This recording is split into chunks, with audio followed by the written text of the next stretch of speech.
I'm wondering. Oh, That Altman here. I could hear you. I was just having fun. Just on my unmute button. okay, great. Thanks, Thad.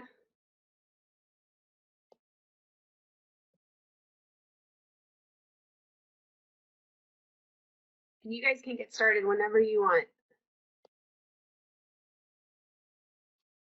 Okay, well, it is 10:29, so I guess we might as well call to order the meeting of the Atlantic States Cooperative Statistics Program Coordinating Council.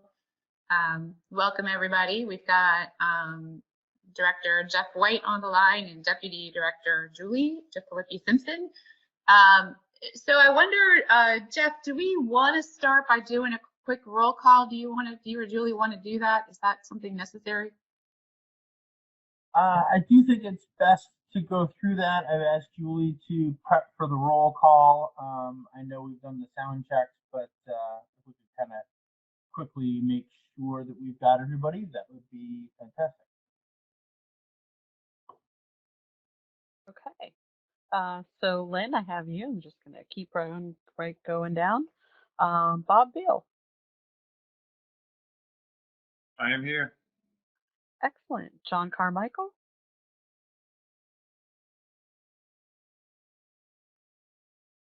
I haven't seen his name. Joe Cimino. I'm here. Good morning. John Clark. I am here. Matt Gates. Morning, Julie.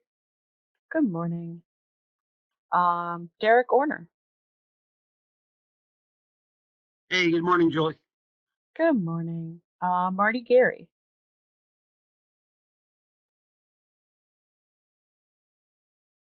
Louis Gillingham.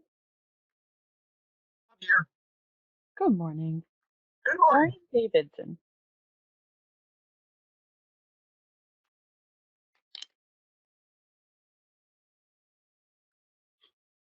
Maureen Davidson, can you hear us?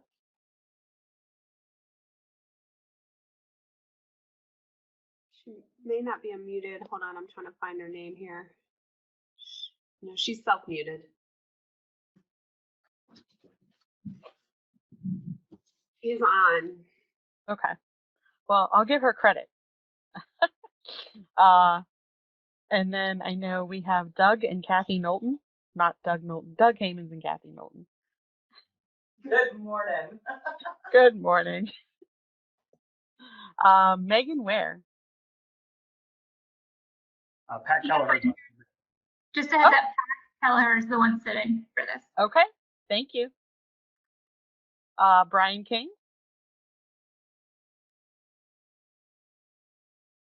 Mel Bell. Hi, Julie. Good morning. Jim Estes.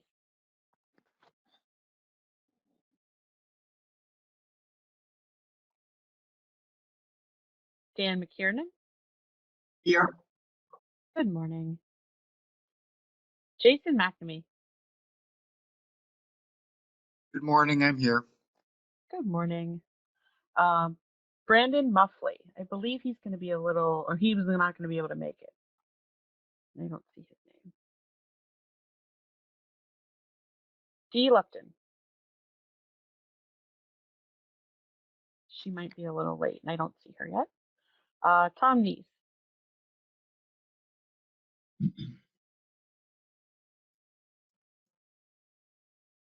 Okay. Cherie Patterson. Good morning, Julie. Good morning. Christopher Kuhn, I know, is having some audio issues, so I'm going to give you credit because I don't think you can tell us you're there. Sherry White.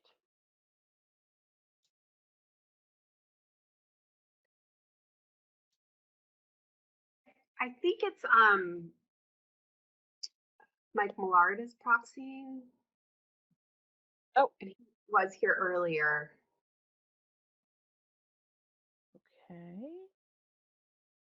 Not seeing that name. Oh, Mike Millard is there. Mike, are you out there?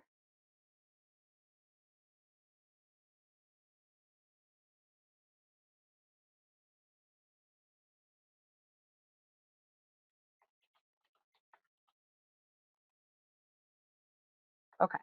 Well, that is our last one. I'm going to put Mike as a maybe, and we'll see if we can hear from him, or possibly he can chat us if he's there. Okay, Lynn, that is our list. Good Unless morning. I missed anybody. Hi, it's Maureen Davidson. Sorry. I Oh. kind of blinked out there for a second. Nope, no worries. I got you. Thank you, ma'am. All right. And Julie, this is Gordon Colvin. I'm covering for David Detler. Oh, excellent. Thank you, Gordon. Mm-hmm. All right. Thank you so much, Julie. It is really good to hear all your voices, and I really look forward to the time when we can do this again in person. That's going to be nice. So we have a fairly easy agenda today, no action items, but hopefully some good points of discussion. And I just wanted to start looking for some consent of the council. The first one is, does anybody have any issues with the agenda? If you would like to propose a change to the agenda, please raise your hand.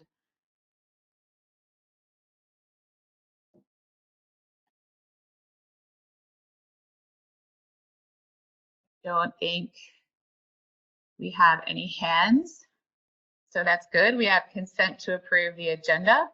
And then the final thing is to approve the meeting minutes from the February meeting. So if there's anybody who would like to make a change or edit to the February meeting minutes, please raise your hand.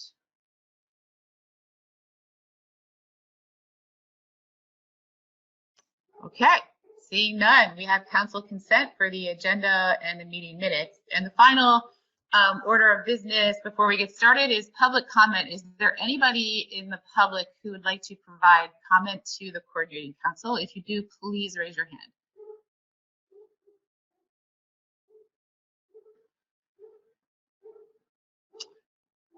Okay. Lynn, really Seeing quick. none. Lynn, really quick. Gordon, your mic is on. If you would just self-mute, that would be great. You hit the button so the mic turns red.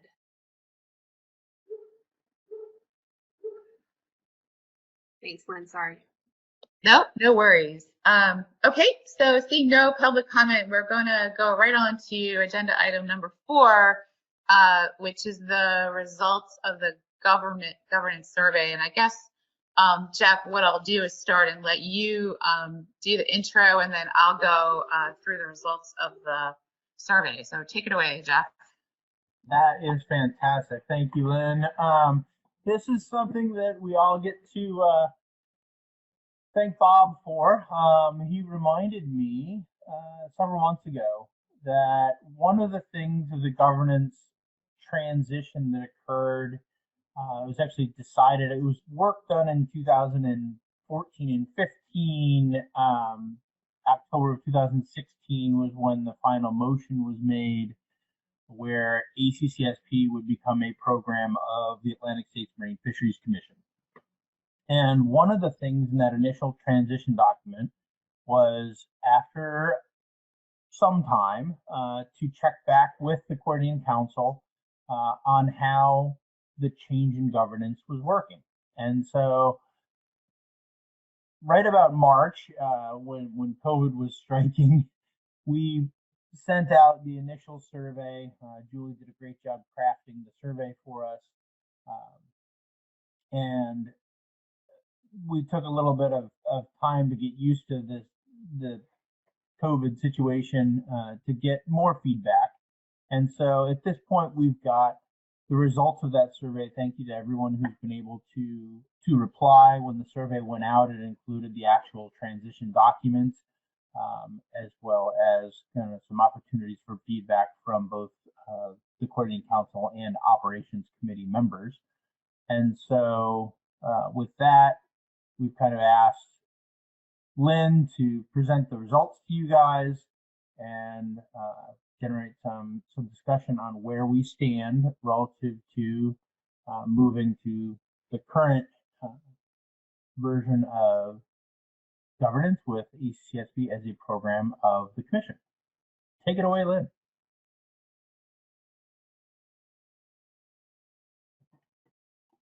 My apologies. There is a mute button I need to remember to hit every time. Thank you, Jeff, for the introduction, and Julie for crafting the survey. So Maya, are you running the slides? Can you go ahead one? Thank you. And then As I've got the slides for you, so I'll try and keep up and let you know. okay. All right. Thank you. So as Jeff said, in October 2016, there was the final motion to integrate ACCSP into the commission to really make that marriage final. And so the objectives of this survey, as Jeff said, were to evaluate the impacts of the governance changes, to see if there are any additional adjustments warranted. And this does satisfy that action item in the transition document to report back to the coordinating council as to whether ACCSP has been invigorated and if there is renewed engagement from state directors and if the program is advancing in its mission. Next slide. So the survey went out to members of the coordinating council and the operations committee. Response was pretty good. 14 members of the coordinating council responded and 21 from the operations committee. And you can see on this slide that there was a mix of ranges of experience of those who responded. So the largest number of respondents have been involved for 5 or more years, but there were respondents really all along the continuum of experience. So that's good. It was a good cross section. Next slide. So this is where we start to get into the guts of the results, and I just want to make it clear. I know that when the survey went out, Julie included with it the link to the governance transition document. And these questions that were in the survey were listed in that document. They were the things that this merging of ACCSP and ASNFC would allow for.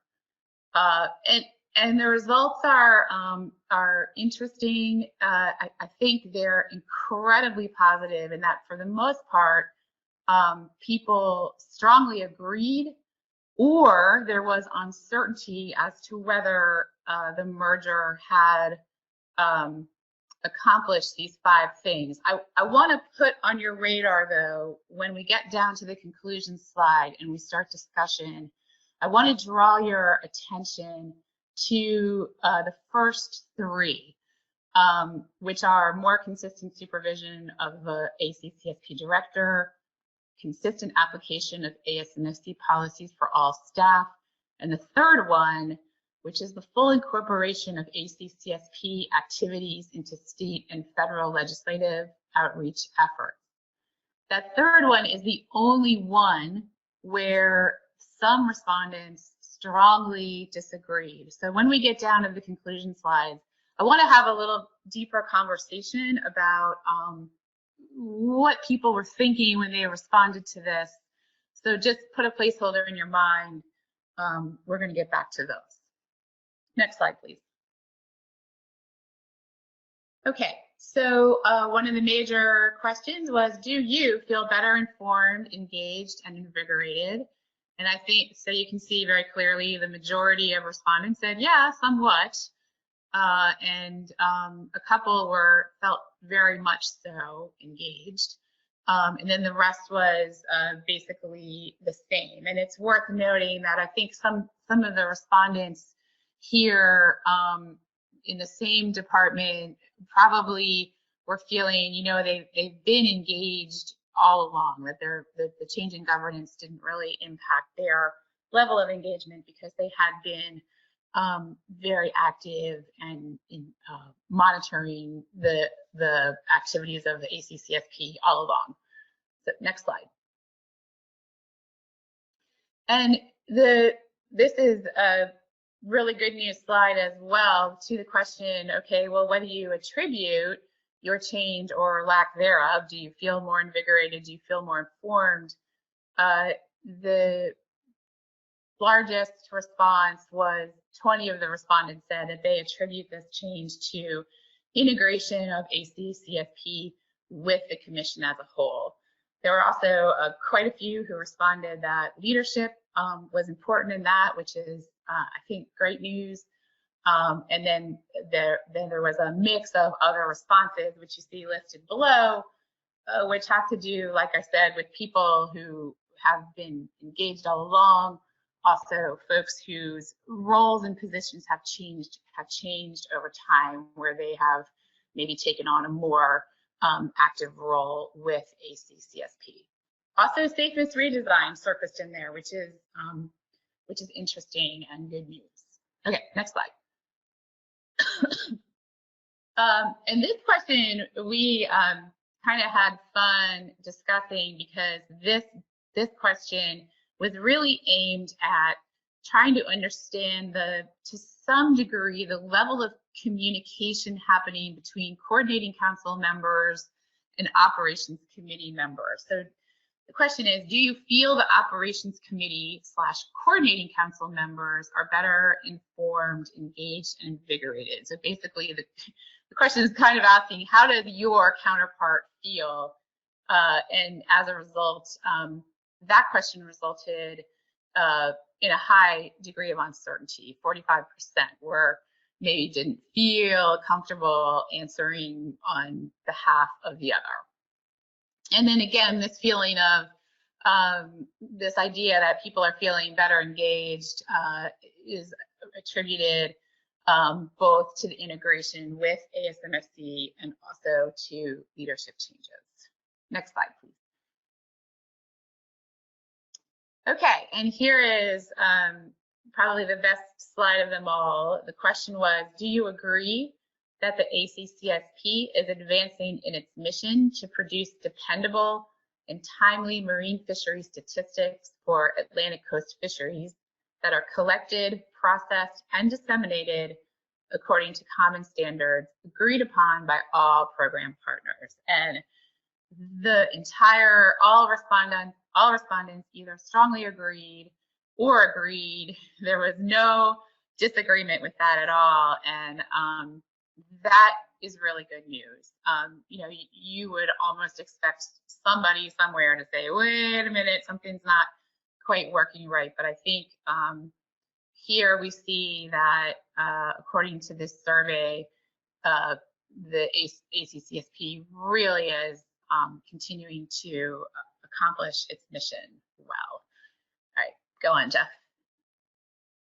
Okay, so here it is, just kind of a quick rehash. In general, the respondents agreed that the new governance structure has allowed for improved visibility among partners and stakeholders and full integration of ACCSP with ASMFC management and science programs. And here's the one where, again, I wanted to have a little more discussion. The respondents agree, but have a higher level of uncertainty that the new governance structure has allowed for more consistent supervision of the ACCSP director, consistent application of ASMFC policies for all staff, and full incorporation of ACCSP activities into state and federal legislative outreach efforts. So here I want to throw a couple of thought questions out to the council for discussion as to the first full 2 bullets about the supervision of the director and the application of policies.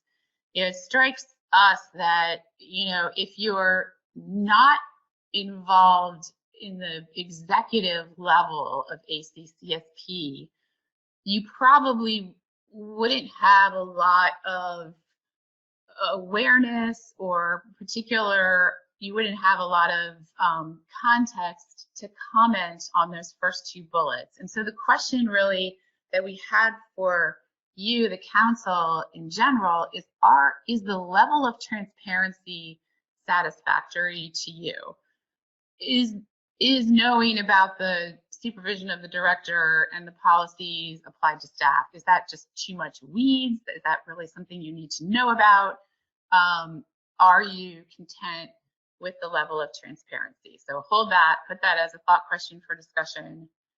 And then the last of those bullets, which has to do with the full incorporation of ACCSP activities into state and federal legislative outreach efforts.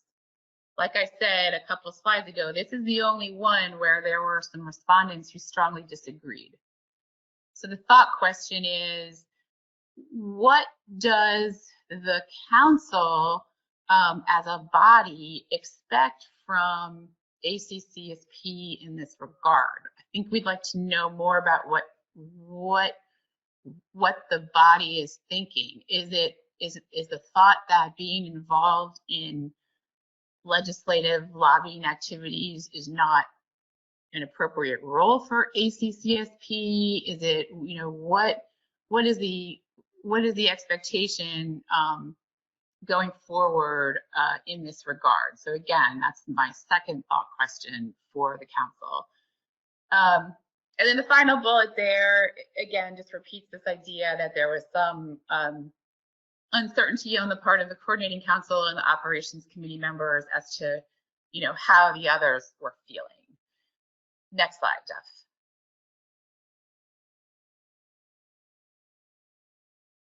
And then this is the final conclusion slide, again, just wrapping it up.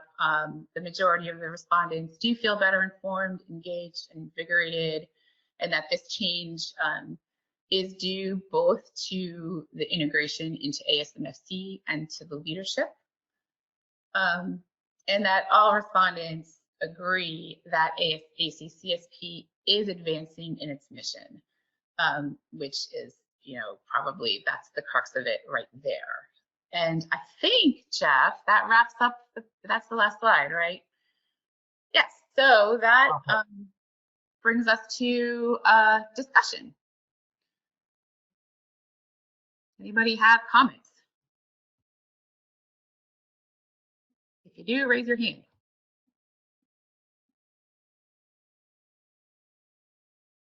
I see Cherie's hand raised.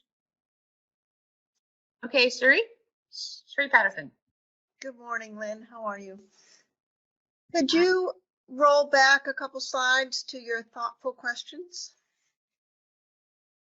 Thank you. I think that we had, when it came to supervision of the ACCSP director and consistent application of policies for all the staff under the ASMFC umbrella, we had concerns originally because of obvious reasons. The last director we did have some concerns with, had issues with, and it was affecting the, at the very least, meeting content, the information being shared to the coordinating council and such. And I think now that it's under ASMFC that we don't have that transparency. However, that was kind of the vote that we took.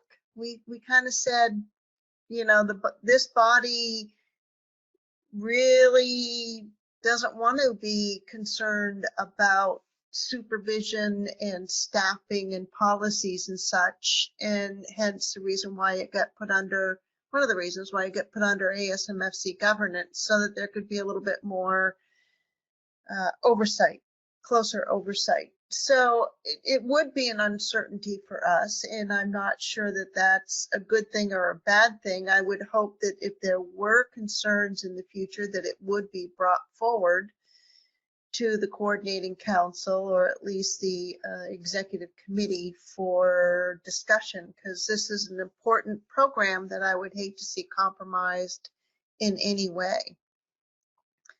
As for full incorporation of ACCSP activities into state and federal legislative outreach efforts, I'm not sure that that is something that we consistently get information from.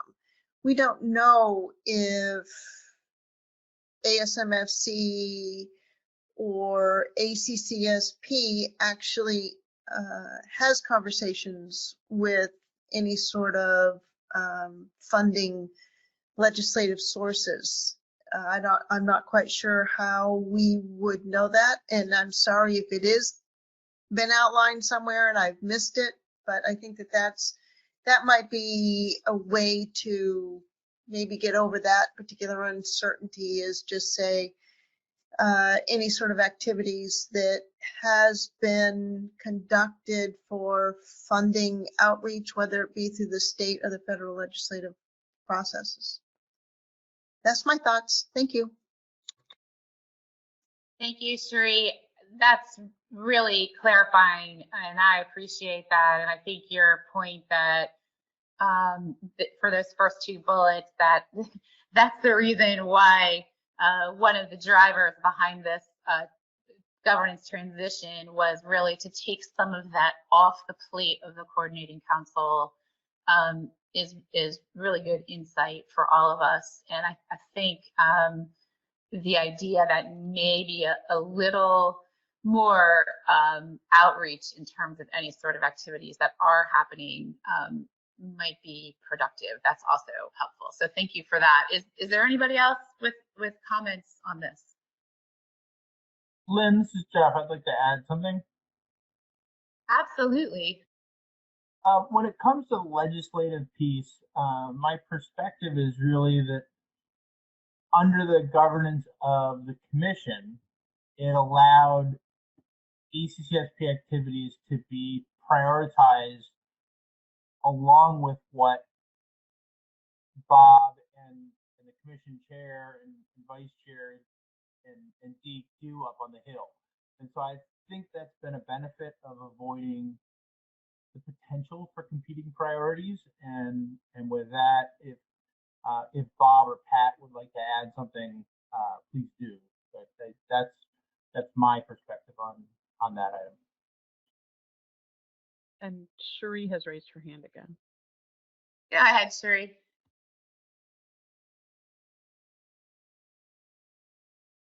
I'm sorry, I did not have that intention.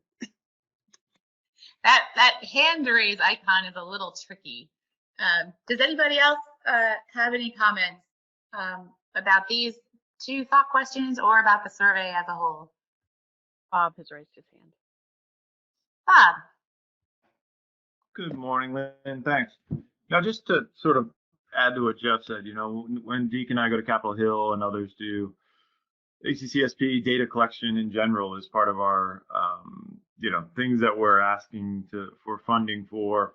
As everyone knows, part of ACCSP's funding comes through the Atlantic Coastal Act, and that's obviously way on the top of the list for everything that we do on Capitol Hill. So, you know, we do actively seek funding for ACCSP and data collection in general, fishery dependent, independent.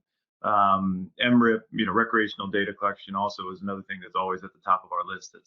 That's really important. And, you know, recreational data, obviously, or not surprisingly, probably comes up in a lot of our conversations with congressional offices, and they hear a lot about recreational data and the quality of that that's available to managers. So, you know, it is absolutely part of our, you know, priorities and things that we seek out and make sure there's continued support for when we go up to Capitol Hill.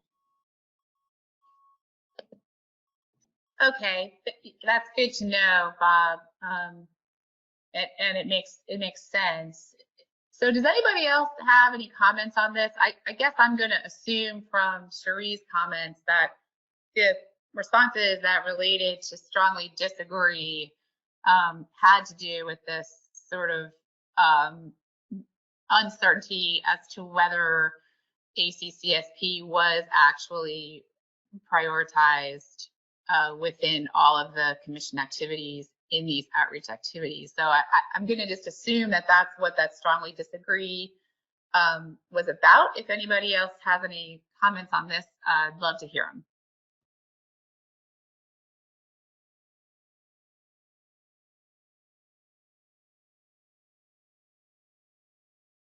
Okay, well, I think we're seeing none. So with that, we're going to go ahead and close the discussion on the governance survey. I think, thank you very much, Julie, for putting that together and, making sure, keeping on people, reminding them to respond. I think that was a very valuable exercise, and satisfied the action item in the transition document. So with that, we're going to go back to Julie Simpson and Jeff White to go over committee activity status.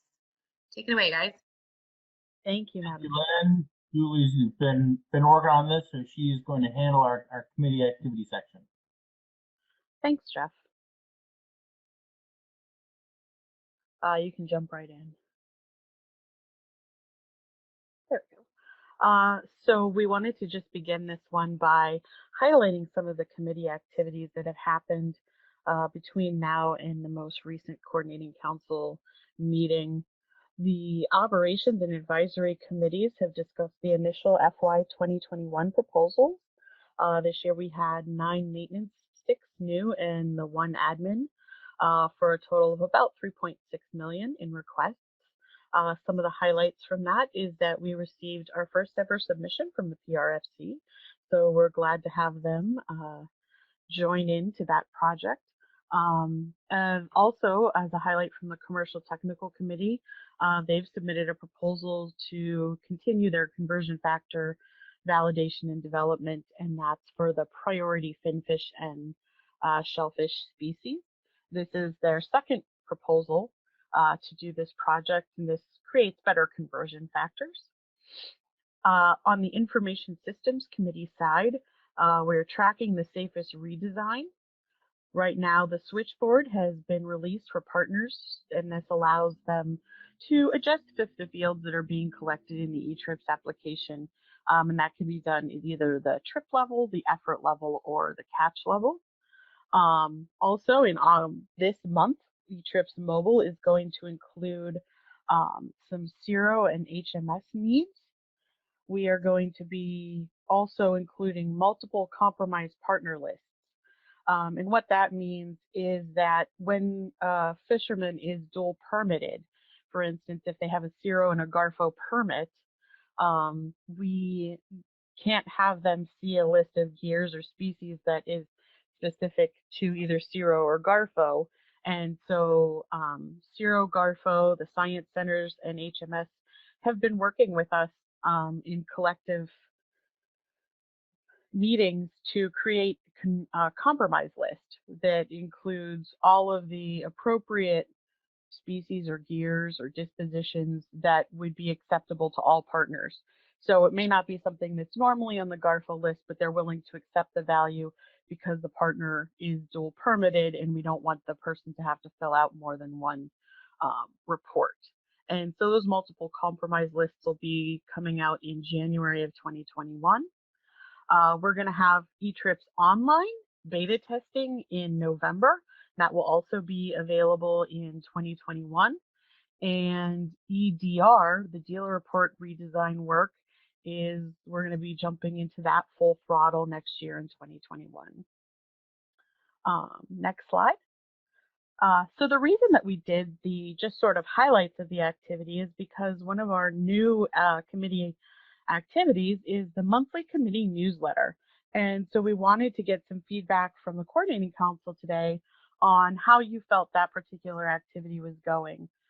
So far, you should have received 3 committee newsletters, and those were also included in your materials before the meeting. We've had some feedback via email, but we really would like to get feedback today on how you feel the utility of that is going. So far, we've received positive feedback. And then we also wanted to know a little bit more about your preference for future meeting presentations. Because you are getting the newsletter and because we've included the newsletter in your materials, what we tried to do was shorten the committee updates and just focus on a few highlights and then move forward from there. And that helped to streamline this portion of the meeting a little bit. So right now I will stop talking and see what feedback you have on both the newsletter itself and how you feel this style of presentation worked for you today and what we should do in future meetings. Thank you so much, Julie. And I'm just going to start by weighing in that I love the newsletters. I really do appreciate it because it allows me to keep it on my radar, keep track of what's happening, and also most importantly have them stored as a reference. So I just want to say that I very much appreciate it, and I think the streamlining of the meetings is also very useful. Is there anybody else that's got feedback on the committee updates? Thank you, Lynn. We've got Doug and Kathy with their hands raised first, and then Louis Gillingham. Doug Hayman? I concur with what Beth just said. I think having them, they're short, newsletters are short, but they're very to the point. I like getting them as part of the meeting information and lessening the amount of detail during the council's meeting and being able to delve into certain issues more in depth because there's more time during the coordinating council meeting is excellent. So good job, you guys. Thank you, Kathy. And Louis Gillingham, I think you are on deck. Yes, thanks, Lynn. I'm lining up with the first two speakers, but I forget if I talked to Jeff about it or if I emailed him about it. So I don't know if you got the comment, but that's what I told him. I thought the monthly newsletter was ideal. It outlines it for you. You've got it. You can look at it at your leisure, digest it, and anything that can streamline the meetings is definitely worthwhile. But I found it very informative, and hope it continues. Thank you. Thanks, Louis. That was an email, and I appreciate you sharing that with the whole council today. And of course, this is also an opportunity if you guys have questions on some of the committee activities that were in the materials, you may feel free to ask at this point. Is there anybody else with feedback or questions, as Jeff said?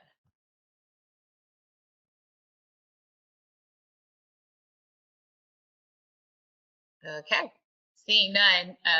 So I'm going to close out that agenda item by saying that I think sounds as though the council as a body is definitely supportive of the streamlined approach to the presentations to the council during meetings, and that the newsletter is a wonderful thing. So again, great job, and keep it up.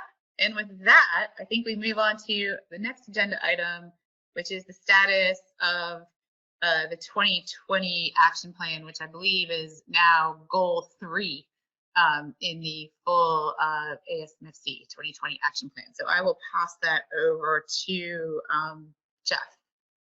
Actually, we snuck in an item on the accountability that Julie's going to cover, and we still have some program updates that I wanted to give. So let's stick with Julie and move on to the accountability small group. Okay, thank you. The accountability small group was charged from this group, and what the small group did was in their first meeting or two, try to define what their process would be for producing something at the end of their work. Right now, that group is meeting for 1 hour a month, and we are trying to keep all of our meetings to working meetings so that we minimize the amount of homework that folks have, but that we can keep moving forward all the time. So our small group process starts out by really defining accountability so that we have a scope for this project, and inventorying current practices and procedures. Those two are highlighted because they're essentially done. We are currently in the sort of wrapping up of 2 and working on 3, which is defining the gaps between what we're currently doing and what the needs are for science and management. And then that will sort of end the phase of gathering information, and then we'll move into evaluating the practices and procedures. And then that will allow us to produce a document and develop the best practices that can be part of the ACCSP standards moving forward. So that's the approach that the small group is going to be using. What I can do today is talk through a little bit of how we've gotten so far with 1 and 2. So Jeff, can you go to the next slide? Thank you. So in defining accountability, there was a recognition that accountability, while it is a thing, it is also something that it involves a lot of interaction. And so when we did our first brainstorming sessions about what is accountability, we found that some of the things that came out in accountability were not really accountability itself, but rather who's involved in accountability in various ways. And so we tried to pull those out a little bit so that you could sort of see the whole environment or system of accountability as a whole. And so I defined the audience of accountability as the partners, the coordinating council, agency leadership, the commissions and the councils. Then we also came up with a who. This is who executes it, who's responsible for accountability. And that's the agencies that collect, audit, and process the data and that create the data sets that everyone is using. And then the to whom. So this is the sort of, if you're executing accountability, to whom are we accountable? And we decided that we're accountable to stakeholders in the public, but also self-accountable, because at the end of the day, a lot of the who is executing is also the same group of people that are using the data. So there's a lot of self-accountability that's part of this group. And then the next part is really what. So what is the accountability portion of this? And we saw data integrity and realized that data integrity is essentially a big umbrella under which a lot of the rest of these things lived. And on the left, we have a whole list of things that we came up with in our brainstorming that sort of defines the exact data integrity and accountability. And that's the quality control and assurance, compliance, accuracy, accessibility, metadata, timeliness, uncertainty. And validated is off to the right there because we felt that validated actually applies to all of the things that are on the left. So this is essentially the environment of accountability that we've created for the small group and the scope of what we're working with. We currently have the survey that we put out originally, and right now we're working on defining gaps. We're going to be reaching back out to the agencies and asking some folks about gaps that they see. We're going to be asking a couple of specific questions about gaps that you see in your own process, and gaps that the science and management folks might be seeing as well. So that's what we've done so far. The group is progressing very nicely and meeting monthly. So hopefully within the next, potentially not in the fall meeting, but potentially in our next winter meeting, we'll be able to have another update for you guys on how things are going. So if anyone has any questions on accountability, I can answer those before Jeff jumps into the program updates. Thank you so much, Julie, and I'm glad we didn't gloss over that because that is really, really good stuff. So I have a little bit of a question for you, and I'm very impressed with what the group is doing because I think when we began this maybe a year or 2 years ago, it was a little bit of a tough charge because it wasn't particularly well defined, and I think you guys have done an excellent job of, as you said, creating this accountability environment. You know, really, what is it, defining it. And so my question is, for particularly validation, do you foresee that this committee is going to come up with, would there be specific recommendations for validating data, you know, things like roving monitors or trip level dealer reporting? Is that a place that you foresee the group going or not? Yes, I think when we get to, Jeff, can you hop back to the process real quick? Thank you. Where we talked about the document and develop best practices, one of the reasons that we're using that term of best practices / standards is we feel like this is definitely one of those places where there are multiple approaches that are acceptable. And so from a standard standpoint, it's a little bit different than some of the other existing standards where we say, you know, thou shalt use the ITIS codes for species. However, it's still going to be essentially like a short pick list sort of deal, where what we're going to do is put together what we call the best practices. And so everyone's data collection and validation may not look the same, but if you have a data collection that works in a certain way, then there's going to be maybe one or two options. And you might be able to do one of two different things, but there's still going to be recommendations for what's appropriate and acceptable for the system that you have. And so the recommendations will be there. They just won't be quite as defined as the normal standards that we think of. Does that sort of answer your question? It does, absolutely. Thank you. Are there any other questions for Julie on accountability?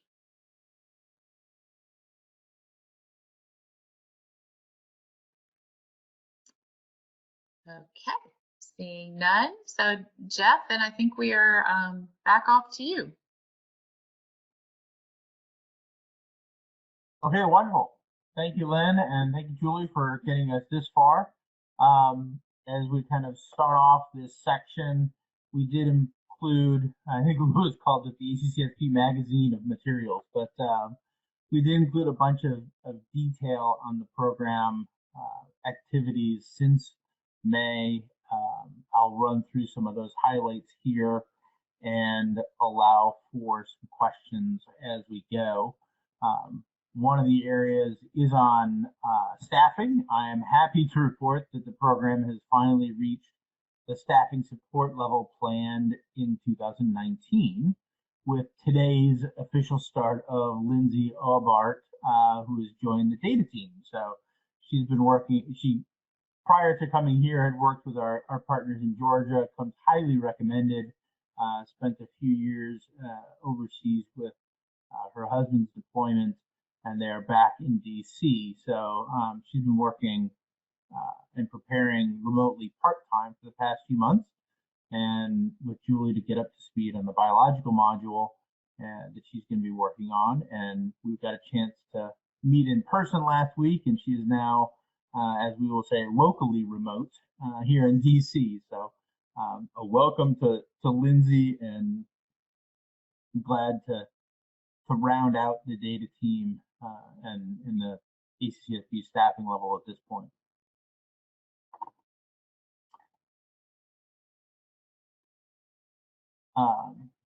Jumping in on where we're at with program funding, where we are in the budget at the moment. Of course, we've got a couple of different pots to look at, and wanting to make sure you guys are aware of where we're going.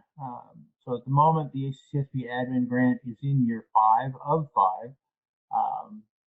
And of course, due to COVID, where our meetings are underspent and the contracts are a little higher than normal, we'll be working with Laura and Bob and things to figure out where we end up as of February.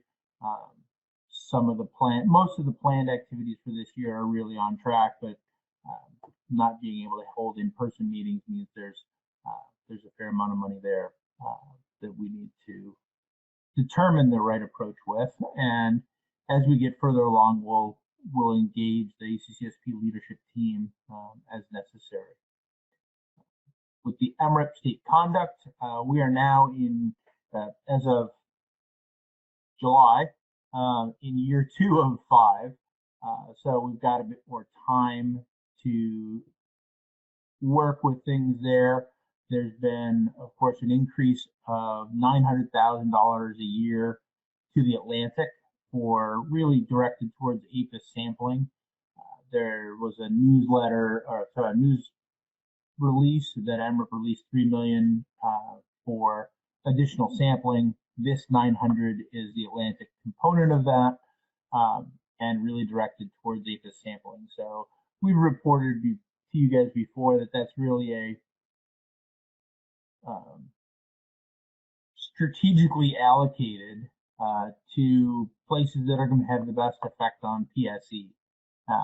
And that means that where there are longer seasons and greater species diversity and longer coastlines, that there's probably going to be a larger increase in those areas to address those types of things. And so in terms of the budget and what's been going on for the last 6 months here, we've been continuing to support the state invoices for waves 1 through 3, really improving on when invoices come in, better tracking of what the costs are per wave, and answering a few of the requests from our federal partners on what's going on.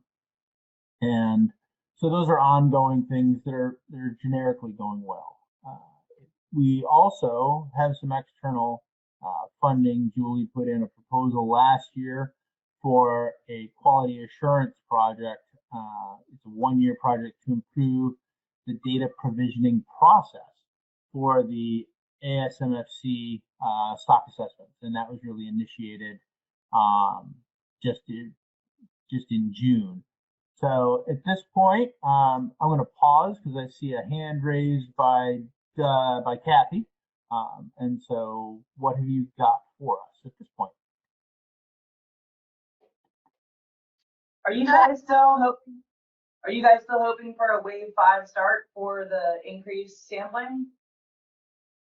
Thank you. I've got a little bit more of a project point a little bit later here, but yes, most states are going to be able to do something in wave 5. A few of the states are not going to be able to do that. But in general, yes, we're getting that started, and there's work to adjust the state-by-state agreements. Once we know how much sampling states can handle, we'll adjust the budget accordingly. I admit that was a little bit of a chicken and egg exercise of how much budget do we have, how much sampling can you do? But I think Alex has done a great job of working with the states and MRIP to find a direction of the overall amount that can be handled by each state through the end of this year, and then working through the rec tech and the APIS staff on the details of which wave and which site groups, how to allocate that to make the best intended approaches to the data and the estimates.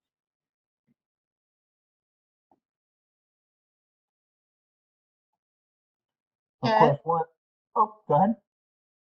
No, go ahead, Jeff. The next step on funding is really to look at what does next year look like.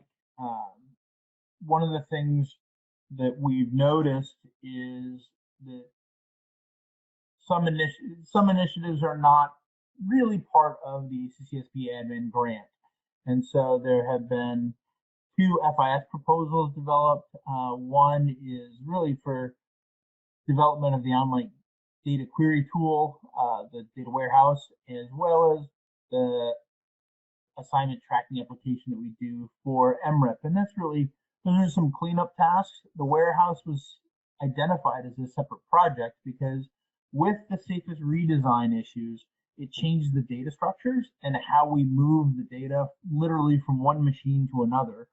They're in the same room, but the data structures have to align, and the way that people query those is going to have to be a little bit more flexible. And that's a pretty large undertaking that we wanted some external support for. Staff are certainly driving the requirements and the tracking and participating in it, but it's just beyond the time and resource constraints. So we put in for some additional support there. If that gets funded, that would start in, I believe, April. The second proposal we put in is more of a quality management proposal. That one is on project scoping of data auditing and validation of electronic logbooks, as we have additional partners implementing mandatory electronic logbooks that come through SAFES as well as other programs.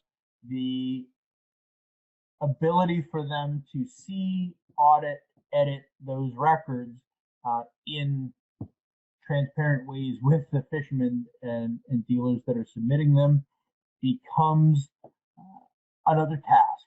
And so making sure that we had the right alignment on those data flows and where that happened is kind of a point here to make sure that we're connecting the dots across all those agencies.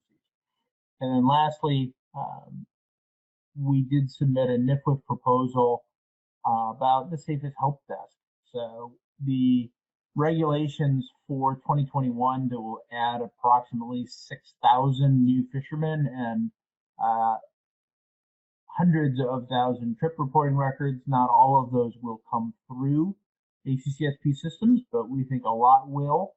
And the Safest Help Desk is currently not budgeted at a level in the ACCSP admin grant to support all of those fishermen in that transition. And so that's another place where we're seeking some external funds. And I wanted to make all of you aware of those efforts.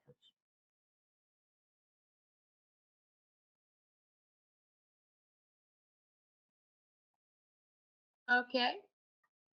The next item on external coordination, I really want to point out here, again, a transparency in process. There's a lot of monthly meetings highlighted. Also, ongoing coordination on shared initiatives and current project commitments.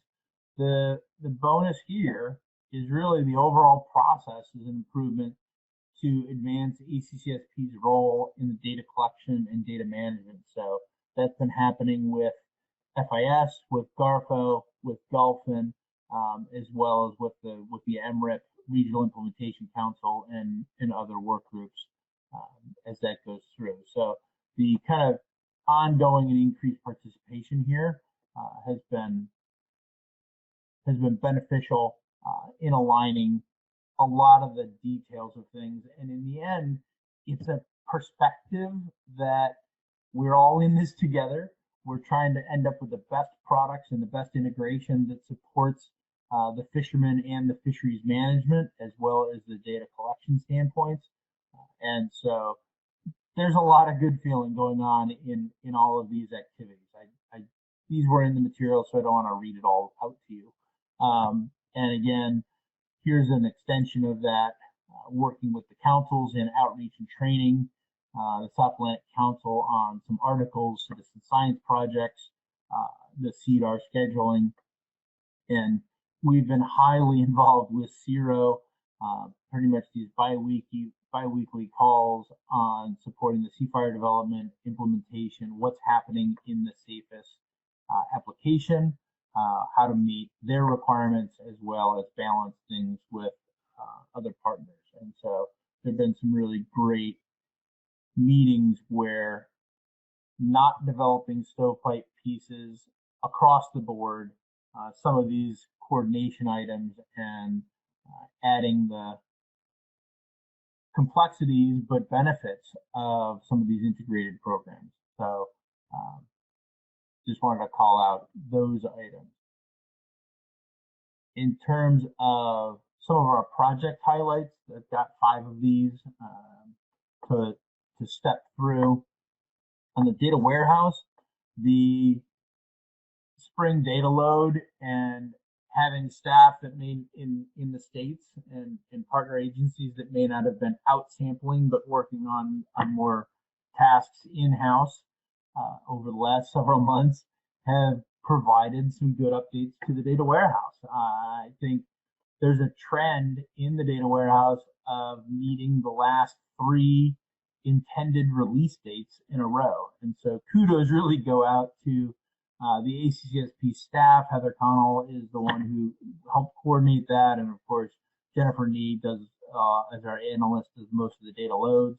But it's really reliant on the partners, staff, and processes to deliver the components to Heather and Jen and the data team to be able to do that work. And so the VA merge, the merges are kind of the process of balancing fishermen reports not accounted for in the dealer reports to create the consolidated data set. And while the participant IDs may seem a weedy detail for the council, improving those linkages between historical reports and the associated participants really supports the counts of participants when performing confidentiality. And the more we can meet the confidentiality guidelines and present data is an awareness point that I think was worthy of mention here. So that's what's going on there. The fall data load is coming up, and data requests are a highlighted activity of the data team. We had many COVID-related data requests, both for data that may or may not have been available, as well as contact information. And I was really glad to see ACCSP staff kind of highlight the right questions. So where they could answer it directly, they did. Where there were questions about, oh, is this okay to share? How can we handle it? How do we coordinate with the states? What surveys are the different groups doing, and what is our proper level of involvement? Was really handled quite nicely, and so I was impressed with how everybody handled that. One of our bigger items between your May meeting and now is, of course, FSMA. This is huge. We were granted the authority to connect on June 9th. This is something we've been working on since discussing it really in 2018 and starting in early 2019. This is noteworthy. Not only is meeting kind of a federal partner need and strengthening our security profile, but also that the process of kind of discovery and documentation revealed that ACCSP started with a really strong security posture. Based on this process that has been improved moving forward.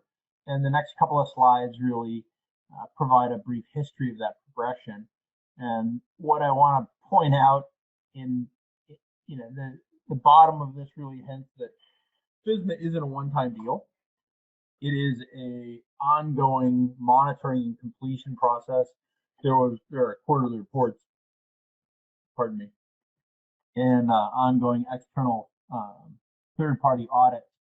But one of the things that happened over the last 6 to 8 months is that what was highlighted as a process that was going to be a 3-year plan turned into something that as of about December became an 18-month total plan, but about a 6-month implementation, which required a lot more activity, a lot more money, and but was the right thing to do in the end. So well worth the ACCSP staff time put into this. And but again, we started the process in 2019.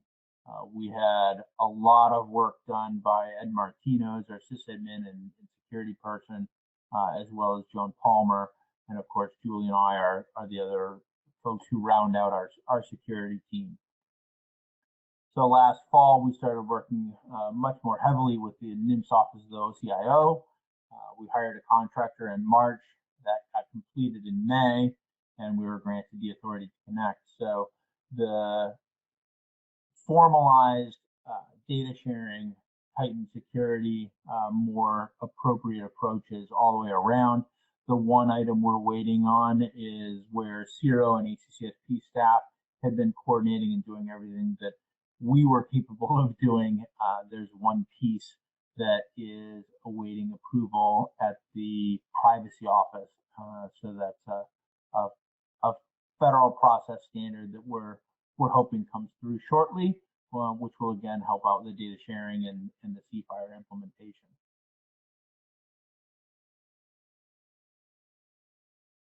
There's been a bunch of updates. I'm just going to pause and look for hands at this point, and then we've got, I think, 3 more, and we're moving through. Not seeing any. Oh, Alan, what do you got? Hi, this is Alan Lowther from Office of Science and Technology.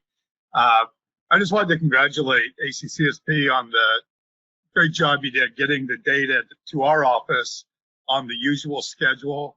I know with everything going on and people working from home, there were a lot of challenges to get that done. So I think it was very impressive on your part, and also all of the state partners who were still able to compile their data and get it to us. I think that was a very impressive accomplishment. And actually those data are available now on the National Office of Science and Technology website for the whole country for 2019. So anyway, I just wanted to congratulate you for that. Thank you so much. And we're glad that that forwards on to the national level statistics, and you guys were able to complete that earlier and earlier every year, that seems. So a shared win there. Thank you.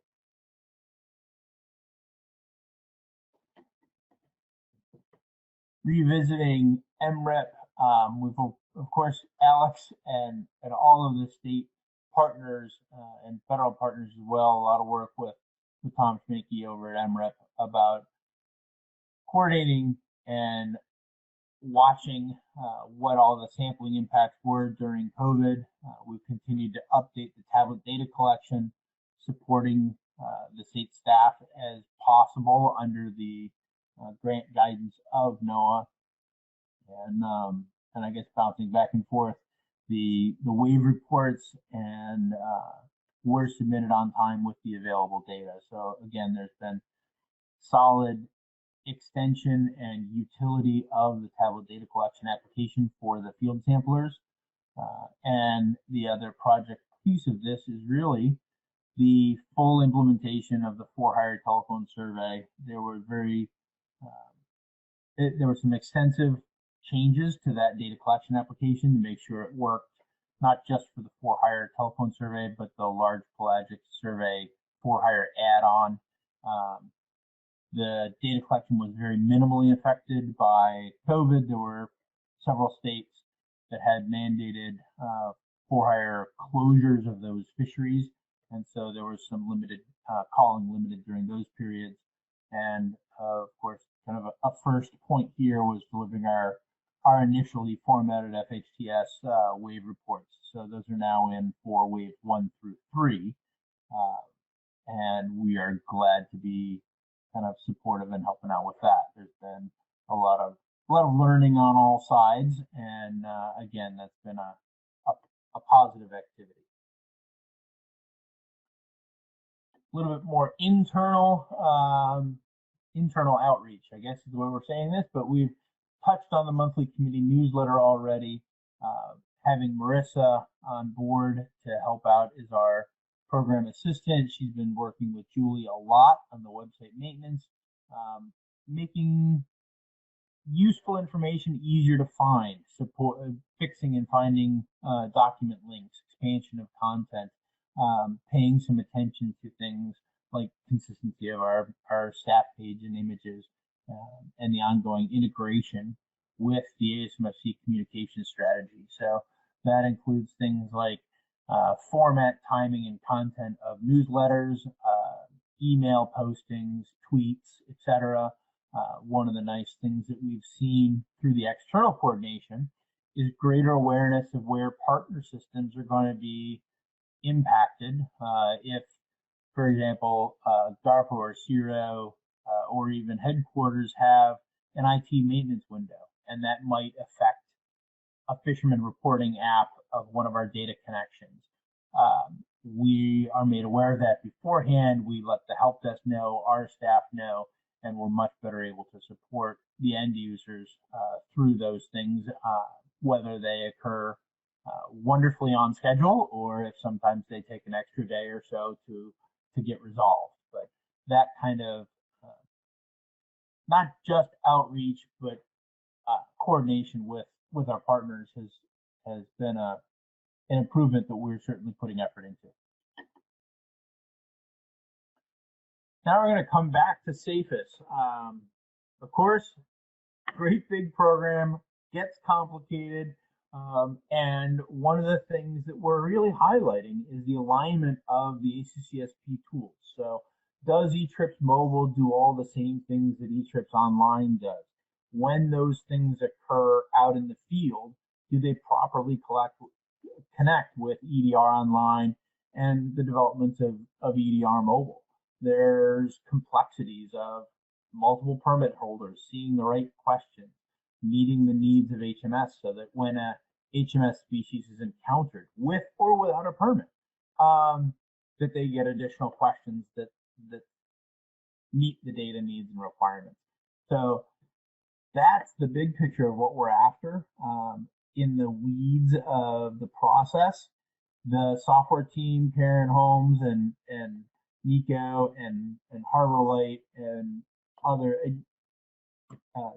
Joe Myers have all been involved, and Julie as well, in these kind of additional evening testing parties, and it makes for a highly focused, coordinated activity that is a major benefit to partners and fishermen, because it's been vetted by all the people building it to test as different users with different trip types and find some of those things before they get out in a release, and we've got to deal with it as a bug fix. So it's a process point, and yet it really is all about the quality of the products that are coming out of ACCSP, and I'm thrilled with the what I'm seeing is the improvements in process there.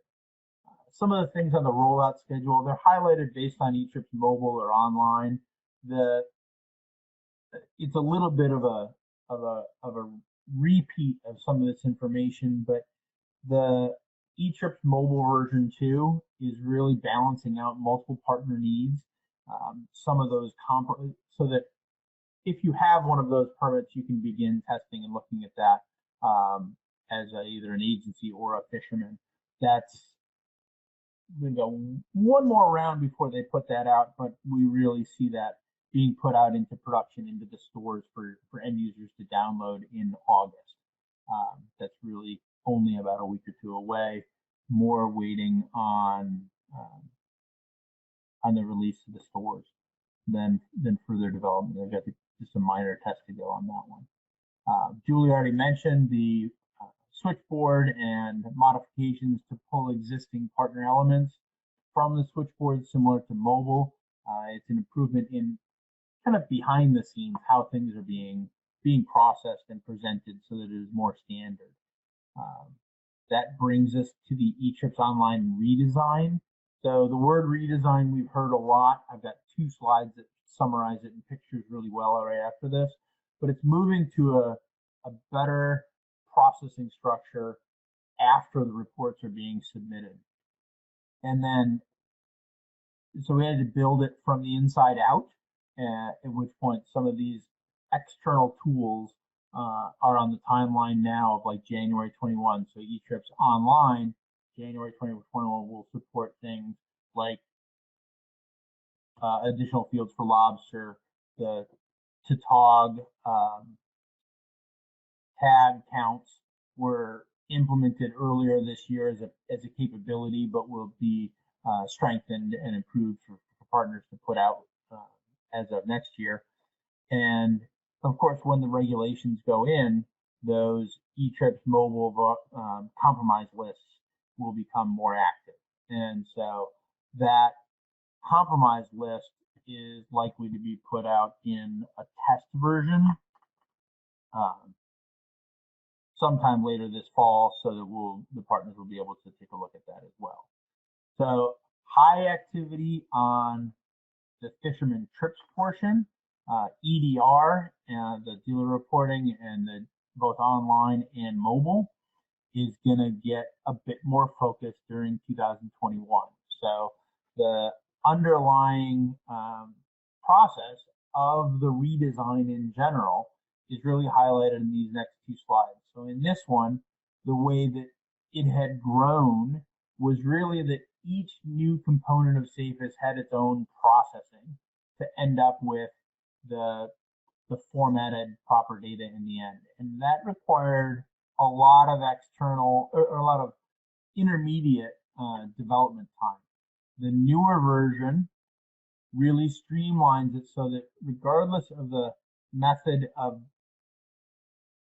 entry, it all follows the same gears and cycle of validation, inserting and updating to end up at the data standpoint here in the end. And that is a huge step forward that is a little less visible, but makes the flexibility and the tools function in a better way for the partners and the fishermen. And the last project update is Seafire. The Gulf of Mexico regulations were published, and that will become active as of January 5th for both the 2021 for the logbooks and the hailouts. The location tracking component is still to be determined. ACCSP SafeAS applications are being reviewed and are awaiting CIRO certification for that. That will apply both to the South Atlantic and the Gulf of Mexico. And the graphic at the bottom is in your materials, so we don't have to cover each color and dot. But the idea was this integrated program and database required some extra lead time that was critical to our overall success. And if we kind of started back in June wanting to have this, we got up through June 22nd with what was going to be happening with some staging and planning, what was going to happen after the middle of June with additional development time, outreach, partners, and actual rollout with the compromise lists. And so incorporating what was happening at the development level, what was happening at the outreach level, and what's happening at the implementation level, so that fishermen that have a GARFO permit are not going to get extra questions before they're actually required, because they also hold a South Atlantic permit, are not going to get those extra questions until the South Atlantic permits are required. That kind of balancing out of the reporting burden, the workload, and the timing was all, again, critical to the overall success of the approach. And that ends the project highlights. Again, I'm going to pause before we go to the action plan status, which is quick, and see if there are any hands that go up at this point. Thank you, Jeff. Thank you for that. Are there any questions for Jeff? Kathy. Hey, I apologize for not remembering the official name of what you guys were talking about last year with consolidating some aspects of the committees. My memory, we were loosely referring to it as like the super committee. Have you guys progressed further with that discussion? That one is a little bit slower. As part of the action plan status, we've really been highly focused on the external commitments of ACCSP and trying to catch up with the reporting pieces and the data collection and delivery items, while the committee reformatting isn't finished. It's still on the list, and I know that Julie's been working on that, so I'd invite her to provide a little extra update there if she'd like. Oh, thanks, Jeff. Yeah, really, Kathy, it's been a matter of the feedback that the council provided at a previous meeting was really useful. We just, at this point, haven't had the bandwidth to really focus on that. So hoping to get to that before, toward the end of the year and get that ball rolling, but no significant progress has been made on that one. Okay, and I wasn't asking as in putting pressure on you all. I just still am quite confused about how that would work, and it popped in my head to get a reminder on it. So thank you. Yeah, no worries. And I think the previous feedback had sort of been to take a little bit of a step back and take a broader view when we presented it to the chairs and vice chairs to think about as a discussion. So I think that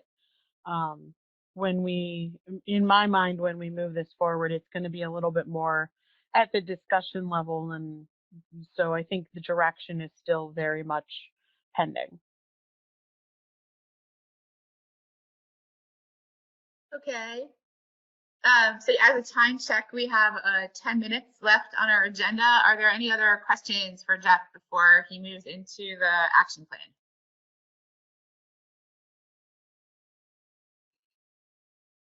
All right. Take it away, Jeff. All right. Thank you, Lynn. We really just have one slide here.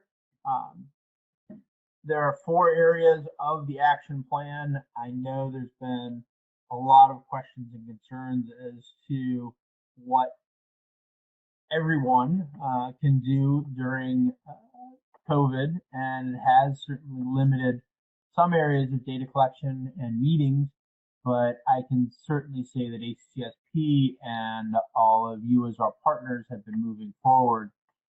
Under program management, we've made a lot of progress on tracking funded projects. The committee process engagement is really about the committee newsletter, more transparency with the coordinating council, the materials that we've been sending out to you guys before these meetings, as well as really the integration with ASMFC. That was a high priority for Bob and I as we kind of came on board last year. There's been a lot of wonderful work internally on that standpoint. The one item, again, that has kind of limited external work to date is on the methods to distribute the ACCSP data standards in new ways. There have been certainly ideas being discussed by staff, but that's likely a second half of the year type of activity. Under data collection, again, SAFES has been covered earlier. The recreational surveys primary item was really moving to the state conduct of both APIS and FHTS. That's ongoing, but definitely a positive check mark. And the Rec Tech Committee has been re-engaged with the help of Alex DeJohnson and Melissa Payne as helping to move along their efforts on addressing things in the implementation plan, both the PSE with the additional MRIP funding, as well as the for-hire data collection plan. And in working through the Rec Tech, they've got several meetings that they've had and more on the list to work through those kinds of issues. Under data distribution, again, most of those activities are on track. Data infrastructure and security, we have absolutely, that ties in with FSMA, it ties in with the budget of when we're going to do server replacements. Those items are certainly on track.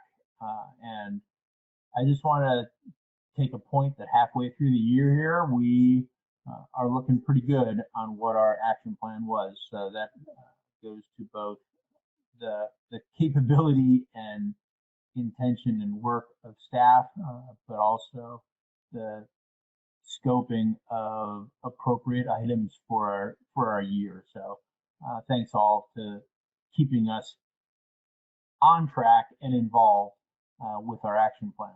And with that, while the office is closed, Julie and I did get to go in and do some training for security. So this is a recent picture of when you do go in, what life in our office looks like. But it is a good point to stop and ask if there are any other questions or discussions that we need to have today. Lynn, back to you. Okay, thanks, Jeff. Okay, are there any questions on the action plan?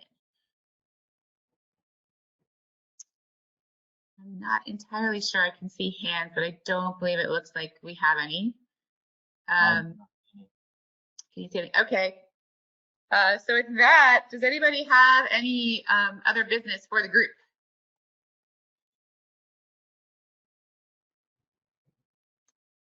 And the next question is, would anybody, is there any objection to adjourning the meeting? Okay, well, thank you everyone for your time and your attention, and to Jeff and Julie, thank you to you and your team for all of the work you've done. Really appreciating the communication and your excellent work. And with that, we'll adjourn the meeting and see everybody this afternoon.